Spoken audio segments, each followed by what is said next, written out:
इस बात की क्या गारंटी है, ऐसा कौन सा उपकरण है इस आईटी सेल के पास जो ये बता दे कि ये जो प्रश्न पत्र है सीन होने के बाद कितनी जगह शेयर किया गया है। इस बात की कोई गारंटी नहीं है, ना ऐसा कोई माध्यम है कि कितनी जगह शेयर हुआ। क्या वह लाखों छात्रों तक शेयर नहीं किया गया? क्या 18 की सेकंड शिफ्ट का पेपर पाने वाले छात्र जो 145 क्वेश्चन कर जाते हैं, क्या उन छात्रों की संख्या 60,244 से ज्यादा नहीं हो सकती? हो सकती है। और अगर उनकी संख्या 60,244 से ज्यादा हो सकती है तो किसी शिफ्ट को सरकार यदि ये बोले कि ये पहली शिफ्ट, इसका कोई साक्ष्य नहीं मिला या इसका कोई साक्ष्य नहीं मिल पा रहा है, एक ठोस साक्ष्य नहीं है, तो क्या सरकार इस बात की अनदेखी करेगी कि एक शिफ्ट में 60,244 से ज्यादा छात्र सफल हो जाएंगे?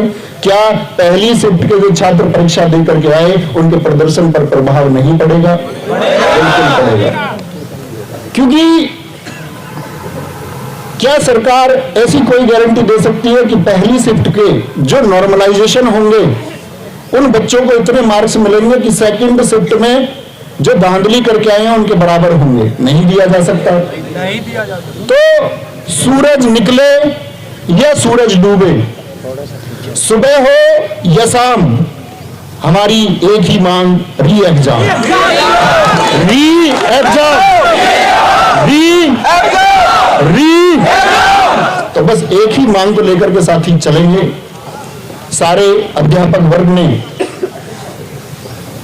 पहले बहुत सारे आंदोलन चले होंगे, बहुत सारे आंदोलनों में अध्यापक वर्ग एक साथ हुआ है। इस बार भी आप देख पा रहे हैं, इस शायद बहुत सारी चीजें गोपनीय होती है, आप सब लोग एक राय बनाते हैं उस गोपनीयता को लेकर के जिसके बारे में आपको कोई वास्तविकता नहीं होती, लेकिन आपकी उस राय का स्वागत है, क्योंकि आपका एक दुख है, आपका एक दर्द है, और एक दुख और दर्द के लिए छात्र एक नेतृत्व चाहता है।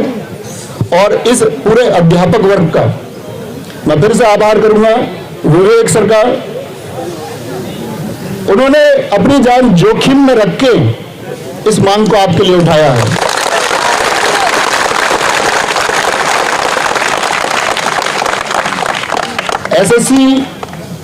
एसएससी गुरुकुल के गुरुजी शुभंशु गुरुजी ने इसको ग्राउंड तल पर चलाया है। मारूफ सर सुपर क्लाइमैक्स एकेडमी इसके लिए जितने छात्रों को जोड़ने का प्रयास कर रहे हैं, उनकी मेहनत आज आप देखेंगे कि उनकी मेहनत से यहाँ कितने छात्र जुड़ते हैं। टारगेट विद आलोक। और अगर मैं बात करूं, ऐसे ना जाने कितने अध्यापक होंगे, क्योंकि ऑनलाइन कोचिंग में पढ़ा देते हैं, एक संख्या आ जाती है, बच्चों के अंदर एक विश्वास, लोग जानते होंगे और गवर्नमेंट को, मीडिया को भी जानने का प्रयास करना चाहिए कि यूपी कांस्टेबल के अभ्यर्थी तो छोड़िए, ये पेपर मिठाई की तरह उन सबके पास भी पहुंचा है जिन्होंने यूपी पुलिस के लिए अप्लाई तक नहीं किया। मानते हैं इस बात को? ये पेपर हम पढ़ाने वाले अध्यापकों तक भी पहुंचा है और गांव देहात के एक अनपढ़ व्यक्ति तक भी ये पेपर पहुंचा है जिसका पेपर से कोई वास्ता नहीं है। तो ये मांग साथी या किसी भी प्रकार का लॉलीपॉप या किसी भी प्रकार का बहाना मेरे द्वारा, अन्य किसी के द्वारा, या कोई एक झूठा आश्वासन आपको बीच में, आपके इस संघर्ष के रास्ते के बीच में यदि दिया जाता है तो आप क्या उस लॉलीपॉप को स्वीकार करेंगे?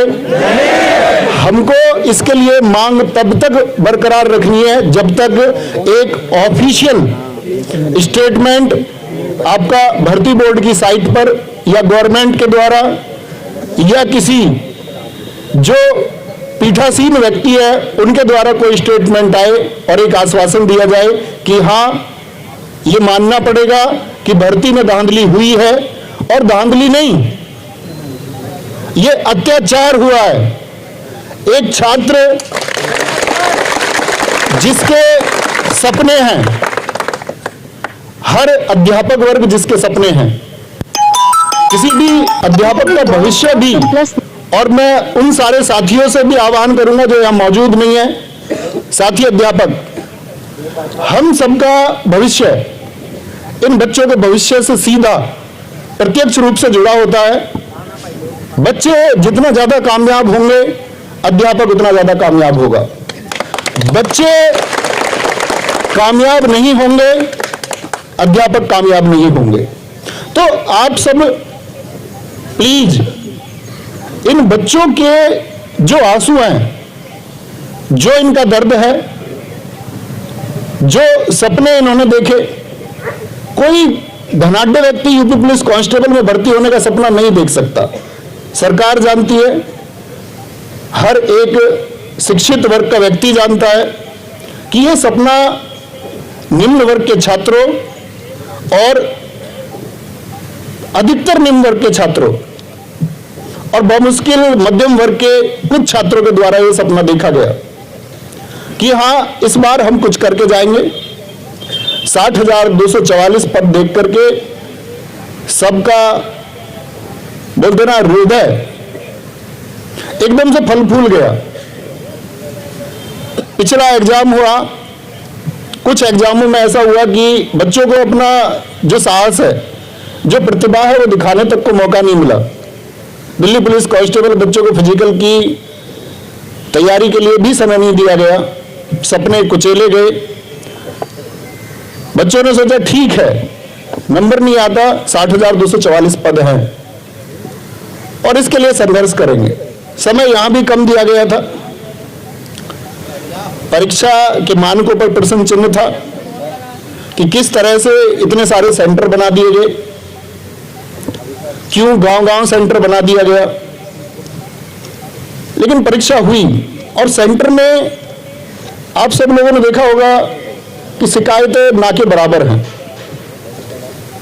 लेकिन अगर इतनी चाक चौबंद व्यवस्था के बाद भी पेपर उस एक पिछली पंक्ति में बैठे हुए उस व्यक्ति तक भी पहुंच जाता है जिसका परीक्षा से कोई सरोकार नहीं है, तो धिक्कार है ऐसी व्यवस्था पर। और साथ ही धिक्कार है ऐसी व्यवस्था पर जिस पर या जिसमें व्हाइट जैकेट पहने हुए आप सबने भी देखा होगा एक पत्रकार को, उसने कहा है कि जी, एक प्रश्न किया कि जिस ग्रुप में ये पेपर शेयर हुआ कितने लोगों ने उसको सीन किया। क्या ये मूर्खता से भरा सवाल नहीं है? क्या ये बीच में लगभग 2 से